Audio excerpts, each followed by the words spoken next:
സ്വർഗീയ ഓഹരിയുടെ അനുഗ്രഹങ്ങൾ, ആ സ്വർഗീയ ഓഹരിയുടെ ഉയർച്ചകൾ സ്വർഗത്തിൽ ചെല്ലുമ്പോൾ മാത്രം അനുഭവിക്കാനല്ല എന്നെ വിളിച്ചത്.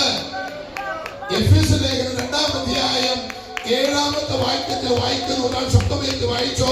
എഫെസ്യ ലേഖനം 2-ാം അധ്യായം 7-ാമത്തെ വാക്യത്തിൽ വായിക്കുന്നു. ക്രിസ്തയേശുവിൽ അവനോട് കൂടെ ഉയർത്തെഴുന്നേൽപ്പിച്ച് സ്വർഗത്തിൽ ഇരുത്തി. ഹലോ, എങ്ങനെയാണ് ക്രിസ്തുവിനോട് കൂടെ നമ്മളെ ഉയർത്തെഴുന്നേൽപ്പിച്ച്? എവിടെ വെച്ചാ സാജൻ ബ്രദറെ? എങ്ങനെയാ ക്രിസ്തുവിനെ നമ്മെ ഉയർത്തെഴുന്നേൽപ്പിച്ച് നമ്മെ എവിടെ നിർത്തിയിരിക്കുന്നു? സ്വർഗത്തിൽ, സ്വർഗീയ തലത്തിൽ, സ്വർഗീയമായതിൽ. എന്തിന്?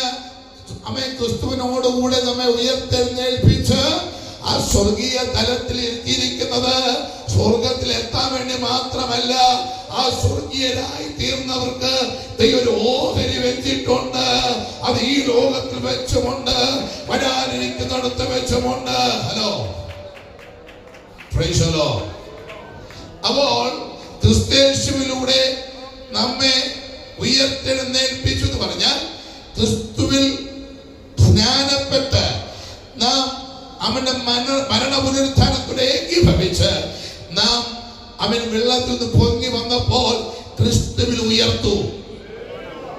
അങ്ങനെ ക്രിസ്തുവിൽ ഉയർത്തപ്പെട്ട വരെ ദൈവം വെച്ചിരിക്കുന്നത് അടുത്ത് ഇന്നലെ വരെ ഭൂമിയിൽ നിന്ന നിലയിലല്ല, ആ നിലവാരത്തിലല്ല, അതിന്റെ അടുത്ത നിലയിൽ. അതാണ് സ്വർഗീയ തലം, അതാണ് സ്വർഗീയ ഇട.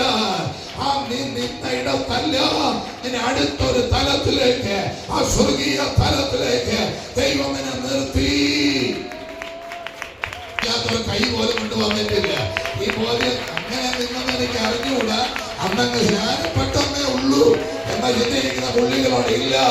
ഞാൻ ക്രിസ്തുവിൽ ഉയർത്തെഴുന്നേറ്റപ്പോൾ അടുത്തൊരു തലം, അതാണ് സ്വർഗീയ തലം.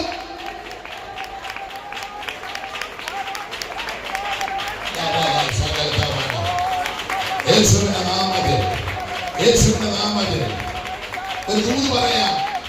ദൂത് പറയാൻ മനസ്സുള്ളവരെ ഏറ്റെടുത്തോളാം.